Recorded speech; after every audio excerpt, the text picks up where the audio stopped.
perkenalkan, nama aku Putri Angelia. Nama saya Rizky Yohana Sihombing. Saya Okta Aditya. Saya Putri Maulidia. Saya Olivia Widiangrahini. Kali ini kita akan membahas tentang teknik analisis fundamental dan teknikal. Poin-poin yang akan kami sampaikan pada materi kali ini yang pertama yaitu pengertian analisis fundamental, faktor-faktor yang mempengaruhi analisis fundamental, pengertian analisis teknikal, indikator dalam analisis teknikal, perbandingan antara fundamental dan teknikal, serta kesimpulan. Yang pertama, pengertian dari analisis fundamental. Analisis fundamental merupakan metode yang digunakan untuk mengetahui nilai suatu perusahaan. Tujuan utamanya adalah untuk mengetahui apakah nilai saham yang beredar di pasar sudah sesuai dengan nilai yang sebenarnya. Fokus utama dalam analisis fundamental ini ada 3, yaitu kondisi ekonomi, kondisi industri, dan juga kondisi perusahaan. Sehingga analisis fundamental ini cocok untuk investor jangka panjang karena bisa mengetahui nilai sebenarnya dari perusahaan serta prospeknya untuk masa depan. Selanjutnya akan dijelaskan oleh teman-teman saya. Ini kita akan membahas 3 faktor utama dalam analisis fundamental yang saling berkaitan, yaitu yang pertama ada kondisi ekonomi makro. Kita melihat faktor global seperti inflasi, suku bunga, dan kebijakan pemerintah untuk menilai apakah kondisi ekonomi mendukung bisnis secara umum. Yang kedua ada kondisi industri. Kita menganalisis prospek pertumbuhan, tingkat persaingan, dan posisi perusahaan di dalam industrinya dibanding kompetitor. Yang ketiga ada kondisi perusahaan.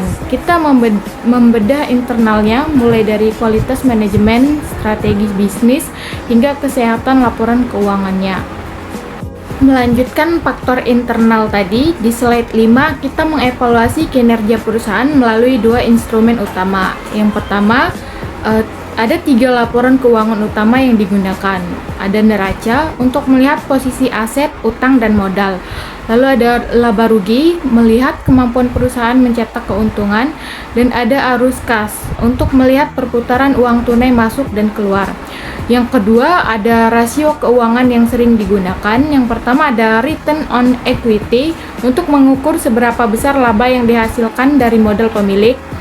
Lalu yang kedua ada debt to equity ratio, untuk mengukur tingkat ketergantungan perusahaan terhadap utang. Yang ketiga ada earning per share, menunjukkan porsi keuntungan untuk setiap satu lembar saham. Lalu ada current ratio, mengukur kemampuan perusahaan membayar utang jangka pendeknya. Oke, move, kita masuk ke analisis teknikal. Jadi, analisis teknikal ini adalah metode analisis yang biasanya digunakan untuk memprediksi pergerakan harga saham di masa depan, teman-teman. Dengan mempelajari pergerakan data harga dan juga volume perdagangan di masa lalu. Nah, analisis ini itu fokusnya pada pergerakan harga jangka pendek hingga menengah nih. Jadi, biasanya digunakan oleh trader ataupun investor yang aktif. Oke, move, kita ke slide ke-7. Jadi, pergerakan harga saham dipengaruhi oleh tren, support, dan juga resisten. Yang pertama tren, yaitu arah pergerakan harga saham dengan jangka waktu tertentu. Ada 3 tren ya teman-teman. Yang pertama ada uptrend, yaitu harga membentuk pola tertinggi. Yang kedua ada downtrend, yaitu harga membentuk pola terendah. Yang ketiga ada sideways, di mana harga bergerak dalam rentang tertentu tanpa arah yang jelas. Yang kedua ada support.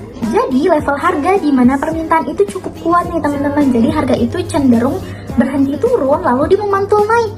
Nah, fungsinya itu untuk menahan agar harga tidak turun lebih dalam. Yang ketiga ada resisten. Jadi level harga di mana permintaan itu cukup kuat. Jadi harga itu cenderung berhenti naik lalu memantul turun. Nah, fungsinya itu untuk menahan harga agar tidak naik lebih tinggi lagi nih teman-teman. Di sini aku mau ngejelasin tentang indikator teknikal. Nah, indikator teknikal ini biasanya digunakan untuk membantu investor dan trader untuk mengonfirmasi sinyal serta mengukur momentum pergerakan harga saham. Oke teman-teman, di sini aku mau ngejelasin 3 indikator teknikal yang biasanya digunakan para investor. Yang pertama itu ada moving average. Moving average ini biasanya digunakan untuk kita ngelihat arah tren harga. Dimana kalau harganya di atas MA atau moving average berarti trennya itu naik. Sedangkan kalau di bawah moving average berarti menunjukkan trennya itu turun. Yang kedua ada Relative Strength Index atau RSI. RSI ini digunakan untuk mengukur kekuatan harga. Kalau RSI-nya di atas 70, menunjukkan kondisinya itu overbought. Tapi kalau dia di bawah 30, berarti menunjukkan oversold. Terus yang ketiga itu ada volume perdagangan. Volume perdagangan ini digunakan untuk mengonfirmasi kekuatan tren. Jadi semakin besar volumenya, semakin kuat juga pergerakan harga yang akan terjadi. Nah, jadi dari 3 indikator ini membantu para investor dalam mengambil keputusan investasi, tapi juga kita perlu dikombinasiin dengan manajemen resiko yang baik. Nah, teman-teman, di sini aku mau ngejelasin perbandingan antara analisis fundamental dan analisis teknikal. Analisis fundamental lebih berfokus pada kinerja dan kondisi perusahaan untuk nentuin apakah suatu saham ini layak dibeli dalam jangka waktu panjang atau tidak.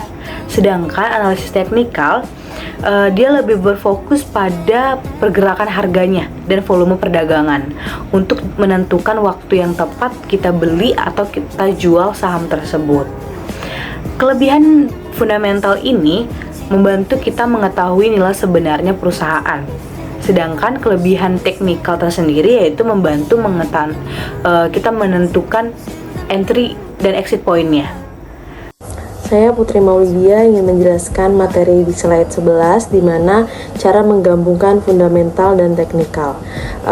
Analisis fundamental dan teknikal ini sebenarnya tidak perlu dipilih salah satu karena keduanya bisa digunakan bersama. Di mana analisis fundamental itu membantu kita untuk memilih perusahaan yang memiliki kondisi keuangan dan prospek yang baik. Setelah itu, analisis teknikal digunakan untuk menentukan kapan waktu yang tepat untuk membeli dan menjual saham.